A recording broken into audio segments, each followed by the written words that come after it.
Welcome to பயோத்துலி. இன்னைக்கு நம்ம கிளாஸ்ல என்ன பார்க்க போறோம்னா டிரான்ஸ்பிரேஷன், டிஃபைன் டிரான்ஸ்பிரேஷன், அந்த டிரான்ஸ்பிரேஷனோட சிக்னிபிகன்ஸ். இது ஒரு முக்கியமான 4 மார்க் கொஸ்டின்ல கேட்பாங்க. ஓகேவா? பாருங்க, டிஃபைன் டிரான்ஸ்பிரேஷன். டிரான்ஸ்பிரேஷனுங்கிறது என்னது? பிளான்ஸோட பார்ட்ஸ்ல இருந்து வாட்டர் வெளில போறதுக்கு தான் என்ன சொல்லுவோம்? டிரான்ஸ்பிரேஷன் சொல்லுவோம். அப்ப எவாபரேஷன் ஆஃப் வாட்டர், தண்ணி எங்கேருந்து போகுது? ஃப்ரம் ஏரியல் பார்ட்ஸ், அதாவது மரத்துக்கு மேல உள்ள போர்ஷன், மண்ணுக்கு மேல உள்ள போர்ஷன், தண்டு வழியா போகலாம், இலைகள் வழியா போகலாம். Parts of the plant especially through stomata in leaves. அவ்வளவுதான். இதுதான் டிஃபைன். ஓகேவா? Define transpiration. அடுத்தது இதோடைய சிக்னிபிகன்ஸ் உங்களுக்கு அடுத்த பேஜ்ல கொடுத்துருப்பாங்க.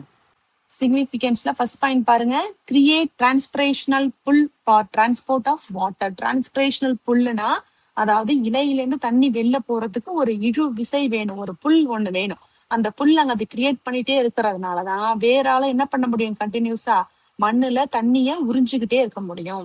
செகண்ட் பாயிண்ட் அடுத்தது பாருங்க, டிரான்ஸ்பிரேஷன் நடக்கிறதுனால போட்டோசிந்தசிஸ் நடக்குது இல்லையா, ப்ராசஸ், அந்த ப்ராசஸ்க்கு தண்ணி கிடைக்குது. அடுத்த point, transport minerals from soil to all parts of the plant. Transpiration மூலமா அந்த வேர் இருக்கு இல்லையா, வேர் வந்து மண்ணுல இருந்து தண்ணி கூட சேர்ந்து யாரையும் இழுத்துட்டு வரும், உள்ள மினரல்ஸையும் கொண்டுட்டு வரும். அப்ப அந்த மினரல்ஸ் வந்து பிளான்ஸோட மத்த பார்ட்ஸுக்கு கிடைக்கிறதுக்கு ஹெல்ப் பண்ணுது.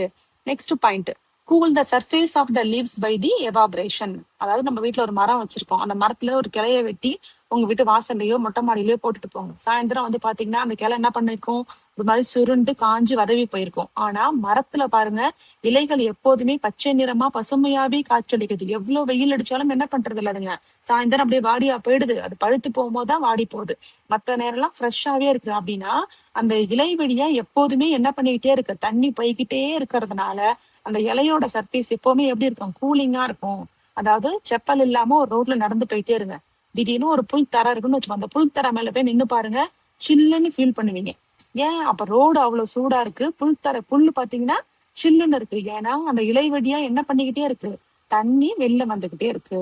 அடுத்தது, கீப் த செல் டர்ஜிட். இந்த இடத்துல செல்லுன்னு யார சொல்றாங்கன்னா ஸ்டொமேட்டா. ஸ்டொமேட்டாக்குள்ள தண்ணி இருக்கும் போது எப்படி இருக்கும்? ஸ்டொமேட்டா வந்து நல்லா உப்பி டர்ஜிடா இருக்கும்.